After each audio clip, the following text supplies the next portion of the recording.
Welcome. Today we're going to be talking about the art of holiday presents. Now, not presents as in like the things you unwrap, but presents, like being fully there. It's this idea of how you can be fully there for those you love this Christmas season. Now, you're not going to want to miss out on this because I'm going to treat you like you were a client of mine, and I'm going to provide you with a ton of high-value coaching and mentoring on the art of presents. So stick around because especially at the end, we're going to cover some cool things that we have coming up. Now, before we do that, of course, let me start by just asking you a couple questions.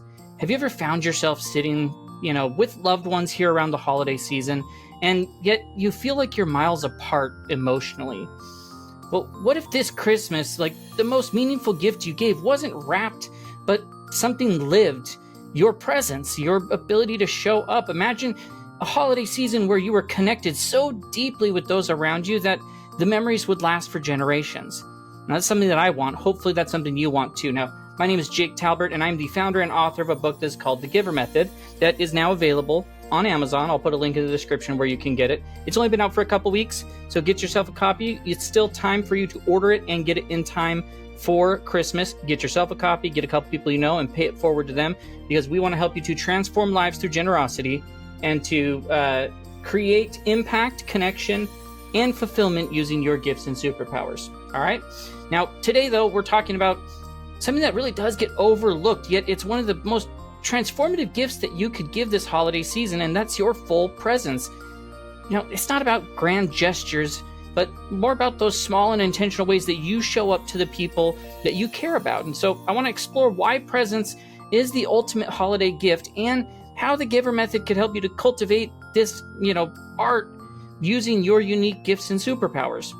So before we dive in, of course, though, if you're new, hit that subscribe button, ring the bell for notifications. We don't want you to miss out on any of the high-value content that we provide you about discovering your gifts and superpowers and making a greater impact. So subscribe, hit the bell for notification.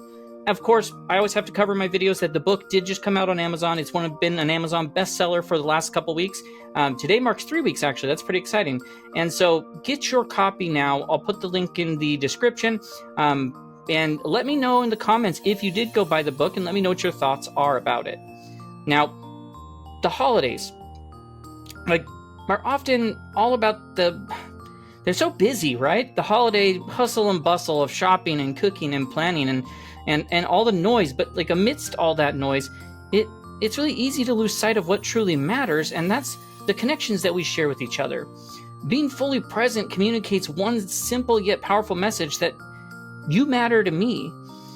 Presence reduces stress, and it allows you to truly savor the season.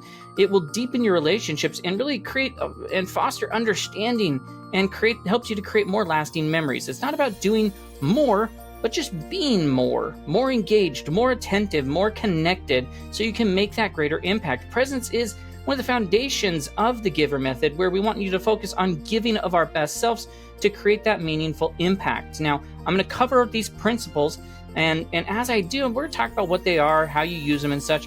The big thing is, though, when we talk about how you use them, these are actual actionable items, practical things you could go do immediately to start seeing an improvement and start making a change before Christmas hits and as the holidays are happening. So I highly recommend you grab a piece of paper, open up a note, jot down your thoughts as we go so we can make sure that you can start to put them into practice and start to see that change in your life as quickly as possible. Now, if you're new here and you're like, gosh, I don't even know what the Giver Method is, I don't have the book yet, well, go get the book.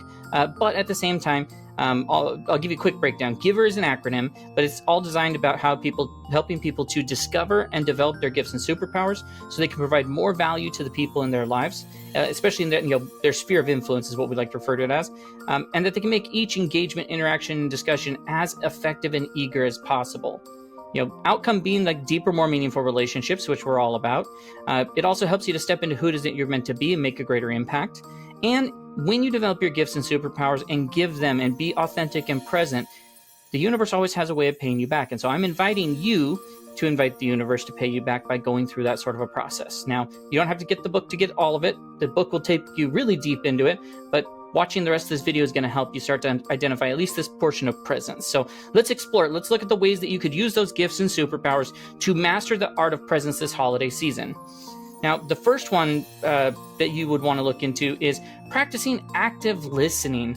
Now, it's more than just a corporate term that people use and get thrown around there, really willy-nilly. Active listening is one of the most important ways that you can show someone that they matter to you. It involves more than just hearing the words. It's about understanding what are those emotions and those intentions that are behind the words.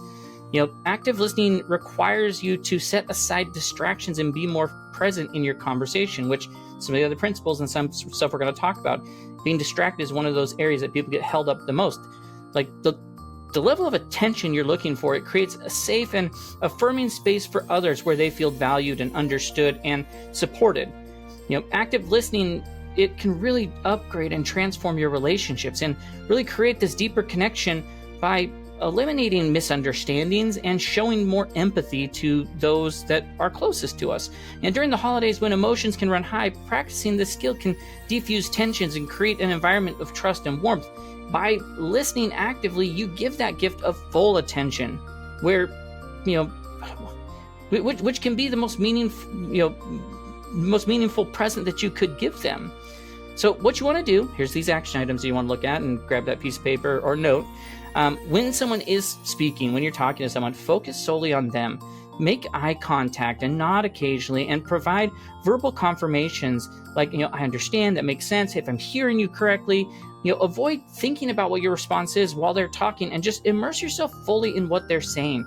If a conversation becomes challenging, then pause to reflect, like, what are their emotions, rather than reacting to what they're saying immediately. Ask those clarifying questions. So tell me more about how it felt in that moment, to deepen that understanding, because gosh, the holidays, they're all about reconnection, but meaningful conversations can often feel rushed or shallow amidst all that hustle. And active listening provides you that deep gift of understanding and validation, and shows others that their thoughts and feelings and stories matter to you. And so this kind of attention creates that safe space for openness and trust and mutual respect. Especially during the holiday season, active listening, it will diffuse those misunderstandings that can happen. It can bridge the gaps in relationships or generational gaps. When you practice it, you offer more than just your time, you offer your undivided presence. It can turn an ordinary conversation into one of the most important moments that you have, and one of the deepest connections that you make. And by setting aside those distractions, you focus completely on what the person's saying. You can communicate that their voice matters more than anything else in that moment.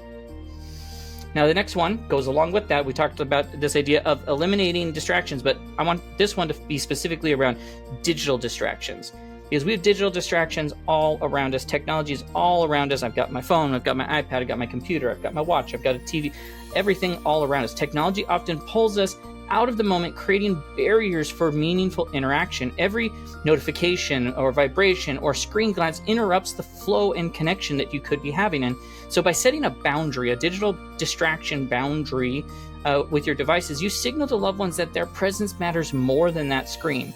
Digital distractions, they really do dilute the quality of the time that you have together. And during the holidays, when shared moments are fleeting, being fully present without the interference of technology, it really will ensure that there's richer and more authentic connections and interactions with each other. Removing distractions allows you to engage more deeply and truly savor the time that you spend with others. So what you can do here is designate specific tech-free zones or times during gatherings, such as, hey, we're at the dining room table or in the living room, we're playing games. Like, everyone put your phones in a basket. Like, encourage everyone to just join in by you could start by setting your own positive example, leaving your phone in another room, turn it off completely during those moments. Share that intention to be tech-free as a way to inspire others and create alternative activities that just naturally draw their attention away from devices. Look for the games or cooking together or storytelling. These sort of experiences create a sense of togetherness that just technology will disrupt. And so in a season that's meant for connection, screens will act as that barrier, and every glance at the phone and notification that goes off, it pulls you away, and it diminishes that quality of the interaction. So as you eliminate those distractions, it conveys respect and care and creates that shared space for the meaningful engagement to flourish. In the holidays, I said it earlier, there are the moments, the connections, they're fleeting. Every moment that you have counts. And by setting aside technology, you allow yourself to be fully immersed in the experiences that matter most. And this simple shift can really enhance the depth of relationships and ensure that memories are, with people and not screens and what's on the screen. The third one is just being fully engaged in an activity. Holiday traditions and activities are they're the backdrop of creating lasting memories. And fully engaging in these moments shows your loved ones that you value their company and experiences you share. But when you dive in and immerse yourself in the joy of decorating cookies or playing a board game or sharing stories, you create that ripple effect of connection, of joy, of laughter, engagement. Like it creates, it can create collaboration and teamwork and encourage everyone to participate. These sort of shared moments, whether big or small, become the fabric of holiday memories. Being fully present, you really do transform routine activities into these opportunities for bonding. And so choose activities, that encourage interaction and connection. Participate, if you're going to be there, be the example. Participate wholeheartedly, even if the activity isn't your favorite. Your enthusiasm can inspire others, cheer and joy, and how they engage with it. So celebrate those small moments of joy, whether it's, creativity in a decorated cookie, or maybe it's hilarity and happiness that happens during game time. Just encourage reluctant participants by making the activity approachable and fun. You could do something like turn a gingerbread house competition into something more lighthearted, team challenge, and add or add more storytelling when you're cooking. Like find just those ways that just becomes more engaging. The traditions, the shared activities of the holidays provide these opportunities for us to just bond, but only if you're fully engaged. And when you immerse yourself in that cookie decorating or playing the game or storytelling, you show that you value the experience and the people that you're sharing it with. Being engaged, it really does upgrade and transform routine tasks into cherished memories. It's not about the activity itself, but the joy and the laughter and the shared experience during the process. So whether it's creating something together or simply spending time side by side, these moments strengthen relationships and really create that sense of belonging. Now, this fourth one is one that I've struggled with for years. I talk about it in my book. I talk about it a lot, but it's creating meaningful eye contact and making that direct eye contact. Like it's a simple yet powerful way to connect on just a deeper level, and it signals attentiveness and sincerity about how you care. And when you make a meaningful eye contact, you're communicating to that person in front of you that they're the priority. It builds trust. It strengthens those bonds. And like I mentioned earlier, about the digital stuff, like in a world where there are just distractions abundantly around us, eye contact is increasingly rare. And by intentionally holding someone's gaze, you create an intimate moment that fosters this understanding and connection. And it's a small gesture that could really have a huge impact on the quality of the interaction that you're having with someone. And so during a discussion, hold eye contact naturally without forcing it. Sometimes I've had to in the past force myself to do it and remind myself to do it because I'm not. Pair it with, a warm smile, a nod of genuine interest. Like if you're comfortable with prolonged eye contact, start, if you're uncomfortable with a prolonged eye contact, start small by holding someone's gaze while they share something meaningful. Use your eye contact to emphasize key moments in their dialogue. You could look at like when they're expressing gratitude or sharing a compliment, look into someone's eyes and it amplifies the sincerity of your words that you could be providing. In this world where there are all the distractions, that eye contact is rare and it's a powerful gesture of connection. And the more that people are down like this, the harder it is to make those genuine connections. And, not only does it, convey the attentiveness that you're there, but authenticity and care, making the other person feel seen and valued. Eye contact signals that someone has your full attention, and it builds trust and strengthens those bonds. It's simple. It's a simple thing, yet extremely powerful way to communicate without any sort of words. Bridging gaps between surface level interactions and genuine connection. Now, the next one is all about savoring the moment. The holidays, they're filled with magical details. There's twinkling lights, there's the sound of laughter, and just the aroma of cookies or gingerbread or cooked meals all around. Savoring these moments allow you to fully experience and appreciate the season. And so you by slowing down, you really do create, gratitude, and you create these vivid memories. Savoring doesn't just enrich your own experience, it also sets the tone for others to, pause and appreciate that, moment as a present for themselves. And when you model mindfulness, you encourage everyone around you to just slow down and embrace the magic of the moment. So what you want to do is just pause throughout the day and take in mental snapshots of meaningful memories. Notice the small details, like the sparkle in someone's eyes during a laugh, or the warmth of a hug when you're seeing someone. Like, reflect on these moments to deepen your gratitude. Encourage others to join you in savoring the moment.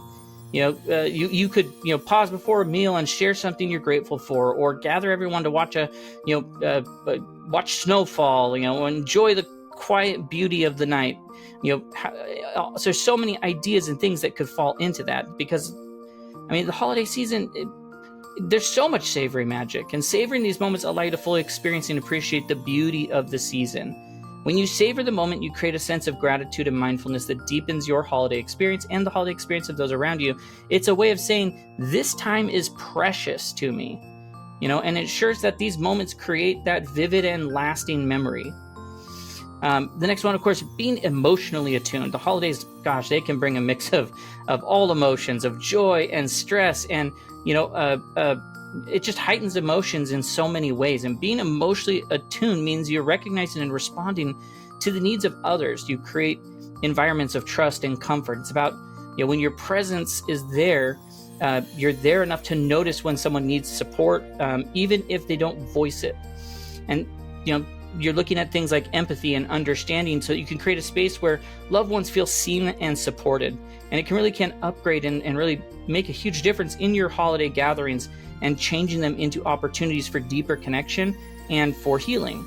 And so you can pay attention to nonverbal cues like body language, voice, and tone. When someone seems upset, just do a gentle check-in with them. And whatever they're saying, listen without judgment and offer reassurance, through affirming words or gestures. Create opportunities for emotional expression, such as quiet conversations or reflective moments. Like, let people share their thoughts and feelings without the fear of interruption or dismissal. These emotions throughout the holidays, they can so many bringing that can be brought to light. And when you're emotionally tuned, you're noticing when loved ones need that support, and you're responding with the right care. Emotional attunement really does create deeper connections by addressing the unspoken needs. And when you show empathy and compassion, you create a foundation of more trust and comfort that really upgrades and transforms holiday gatherings into opportunities for healing and bonding. And then, of course, like, setting your intention of presence. Like, presence doesn't happen by chance. It requires the conscious decision to show up fully.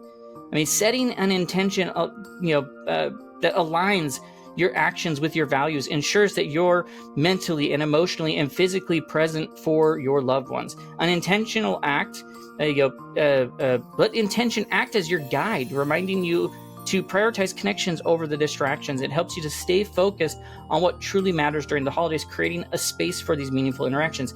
You set the intention. If you set intention and take any of these other principles, you're going to start to see an immediate impact and growth in the presence that you have.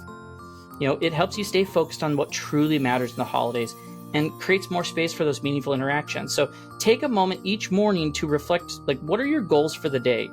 Visualize yourself being fully present and engaged, and set very specific intentions, such as, okay, I'm gonna listen more. I'm gonna listen deeply to what people are saying. I'm going to focus on the joy. I'm gonna be fully engaged, and then share your intention with someone else, very close to you, as a way to stay accountable. And at the end of the day, take time to reflect on how well you honored the intention and maybe what you learned. Presence, like I said, it's not by accident. It requires those deliberate choices. An intention acts as that guide, reminding you to be fully engaged and really just dive in and savor those moments. It empowers you to resist the distractions and stay aligned with your purpose for the season, creating deeper connections and lasting memories. Now, along the way, people will experience challenges and roadblocks and things that could happen. And so I want to cover a couple of those real quick. We already talked about, like, distraction of technology pulls your attention away. So once again, set those tech-free zones, tech-free times. Communicate the intention of being tech-free during those portions so that everyone can get behind it, and then engage fully in your alertness to what's happening. Plan the engaging activities, cooking or games or storytelling, and fill them, so that there is no chance of there being a technology distraction. The technology just leaves your mind. Some people have the overwhelm of feeling, they feel overwhelmed by holiday responsibilities, because of all that hustle and bustle and preparation, shopping, cooking, hosting, like your energy can drain. So don't be afraid. Delegate tasks out to family members. Simplify things by focusing on what your priorities are, and make sure that you're scheduling downtime for yourself. You have to have self-care as you're going through that. And then, of course, one of the big ones that people encounter is just strained family relationships. There's tensions or unresolved conflicts that make it difficult to genuinely engage, and can create, make it difficult to create an atmosphere of connection. And so focus on neutral ground, like shift conversations towards shared interest or positive family memories to reduce tension and encourage connection. Set some boundaries, like if certain topics or interactions feel triggered, then steer conversations respectfully, or step away from that moment to maintain your peace. And then, of course, you have to take the first step. Extend small gestures of kindness or initiate one-on-one conversations in calm settings to build trust and ease those tension. Because these challenges are common, but they can be navigated with intention and care. And by addressing these obstacles thoughtfully, you create this environment where your presence can thrive, once again allowing you to connect deeply and enjoy the meaning of the holiday season with those you love. Wrapping it all up, presence, it's not about perfection. It's about prioritizing the things that matter. It's about bringing your authentic self and your unique gifts and superpowers to create those deeper connections. And when you master that, you really do transform ordinary gatherings into extraordinary experiences of meaning and joy. This Christmas, let your gift to your loved ones be, your full attention and presence, your genuine care, and your engaged heart. Just choose one of these things we talked about. Set the intention. That's an easy one. And then go start doing those other things, and watch how your presence transforms not just your holiday season, but your relationships. Now, of course, at the end, remember my book, The Giver Method. It's out there. It's available on Amazon. You can still get it in time for Christmas. You can find us on TikTok, Instagram, LinkedIn, Facebook. Go find us in those places. Go to thegivermethod.com and get on our newsletter list so you can start to receive updates from us as well. I'd love to know, once again, like this video, leave in the comments how you plan to be more fully present for your family, because whatever you share could inspire others to do the same. And so until next time, I just want to say, keep growing and keep giving, and remember that your presence is the greatest present that you could give. And so just be there, and be there for everyone, and work on discovering those gifts and superpowers and making that impact, especially as we get ready to head into 2025, so you can just spring load out into the year with deeper, more meaningful connections that you intentionally set forth here as a part of the holiday season. And so until next time, I hope you have a great rest of your day, and that we will catch you in our next video. So have a good one.